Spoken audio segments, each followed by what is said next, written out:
I got this mug, okay? And it's self-heating. It keeps the temperature of my drinks at 62.5 degrees. And it's amazing because I can just sip on hot tea or coffee. I always complain that my drinks go cold, so I don't really do hot drinks unless I'm gulping coffee on a morning, but now I can.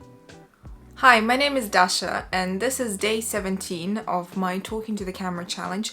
Yesterday was day 16 and I didn't post anything, and yet I filmed the whole video, I edited the whole video, and then I changed my mind about posting it because it was a bit too personal. And I'm still new at this, so sometimes I don't realize that when I start filming. So I will give myself some leeway here and I will count that day 16 as my day of practice. You'll just have to trust me that that video is created, just not posted, because I was not comfortable putting it public. So day 16 is accounted for, even though not online.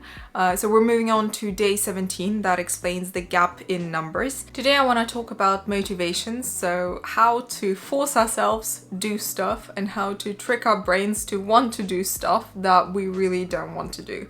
And that's a challenging one for me as well. That's why I kind of find this topic interesting, because sometimes it's literally lying to myself and making myself believe things in order to have motivation to kind of do things that are good for me. The first big thing when you want to do something, especially if it's broken down into multiple steps and it's a big project that you want to undertake and you are really lacking motivation to kind of get started or keep going, the question you ask yourself is, why am I doing this? What am I doing this for? Because if you don't have the clear-cut answer of what benefits this will bring you and what kind of improvements in your life this will introduce, then you will have absolutely no reason to just keep going. For example, if I tell myself that I want to wake up at 7 a.m. every day rather than 8 a.m., I have this extra hour on a morning. Why do I need it? What am I gonna do with it? If I don't know what I'm gonna use this hour for, my temptation is gonna be just to sleep in and wake up at my normal 8 a.m. But if I know, for example, that at 7 a.m. I wanna wake up and spend this extra hour reading, for example, or preparing for an exam that's coming up in April for me, then I will know exactly how I wanna spend this time and what kind of tangible benefits it will bring me. So when we're being little and our parents tell us, do the homework or eat your vegetables, we don't really question it because it's just the parental figure and the authority of your parents, and you're just listening to what you're being told simply because they're an adult and they know better. But when we become adults ourselves, we need to understand the reason behind everything that we're doing for ourselves, because if we don't, we just tend to kind of slump down into the comfort zone, which is usually Netflix and unhealthy food and procrastinating, right? So yeah, the why is probably the most important question that you're gonna ask yourself, even more important than how, because if you don't know the why, you can write down all the points of how you're gonna achieve this, but you just won't have the motivation to do it. Secondly, try to think about the gratification that you're gonna be getting. Now that you know your why, you know the long-term benefits that this activity, this project will bring to you. And now think about what you actually want to do in this moment and think about the short-term benefits that this will bring you and compare the two. And you will definitely notice that even though short-term gratification will come much sooner, the impact that it will have on your life will be much smaller than the long-term gratification that will come from, you know, completing the project that you've set for yourself. So instead of trying to compare how soon you will experience positive emotions, whether you're doing what you want versus what you need, try to compare the effect on your life that it will have, the magnitude of that effect, and you will definitely lean towards doing something productive that will give you the motivation to keep going. If it's a habit that you're trying to develop, especially if it's a habit that requires some sort of effort on your part, for example, you want to start exercising 3 times a week, or you want to eat healthily every day, and you need to kind of be consistent with it, then a habit tracker can really help. It can even be pen and paper kind of habit tracker, but you need to keep yourself accountable in some way, because where effort needs to be put in consistently, it's very easy and it's much more kind of short-term rewarding if we tell to ourselves, oh, I'm just gonna, you know, skip today and start tomorrow, and maybe I'm even gonna postpone this to Monday or next month. And we have a tendency to kind of just postpone this, thinking, oh, I will do this anyway, it doesn't matter if I will, you know, enjoy today or enjoy this week and not have to do this habit, not have to put this effort in because I just want to relax. But if you have a habit tracker, if you kind of tick off every day, it is so satisfying to watch this streak grow, because you can't really tick it without having done it, because you know you're fooling yourself.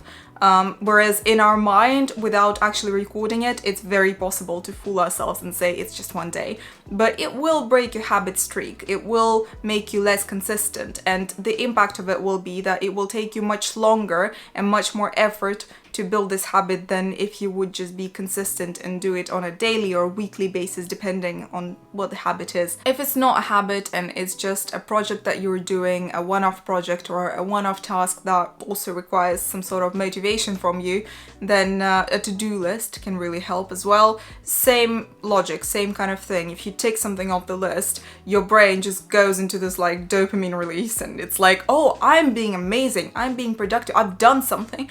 And it can be tiny things. You can just break down the project that you have into small steps, and every time you do something small, you tick it off the list.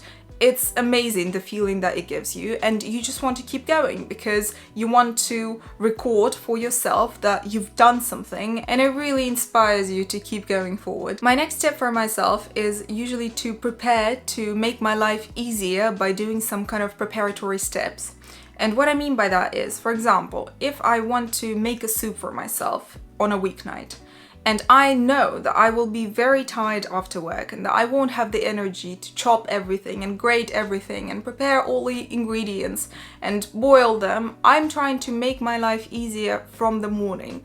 I wake up and before work, I chop all the onions, carrots, whatever else I need in advance. And then by the evening, I'm only left with just frying up maybe some of the ingredients and combining them into a soup. And it makes my life so much easier because I know that without that bit of preparation, it will take me like an hour and a half to make that soup. Whereas I can just take a little bit of time out of my day or out of my morning, do 20 minutes of chopping. Yeah, it'll eat away at my breakfast time. I don't know, maybe I have to wake up slightly earlier. Maybe I use up some of my lunch break, but I will break this task down so it's just not so daunting. I will do kind of some preparatory steps, and it really helps with like motivating myself to finish doing it by the evening because I've already gone halfway through. Why not just finish it? It won't take me that much time anymore. Another useful trick to actually make our brain like the stuff that we're supposed to do is to multitask when we can. For example, I hate folding dry laundry. I will put it off for as long as possible. I have no problem loading the laundry in the washing machine, loading it in the dryer, or, you know, putting it in the drying rack to dry itself. But then it will stay on that drying rack or in the dryer for 3 to 4 working days. I absolutely am terrified of starting to fold my laundry and putting it on the hangers. I don't know what it is about that task, just not a fan, okay? So what I do is I put myself a podcast or YouTube video to watch that I'm enjoying while I'm doing that unpleasant task. And I know it's only gonna take me 15 minutes, but I try to occupy these 15 minutes with something that I'm actually gonna enjoy as well.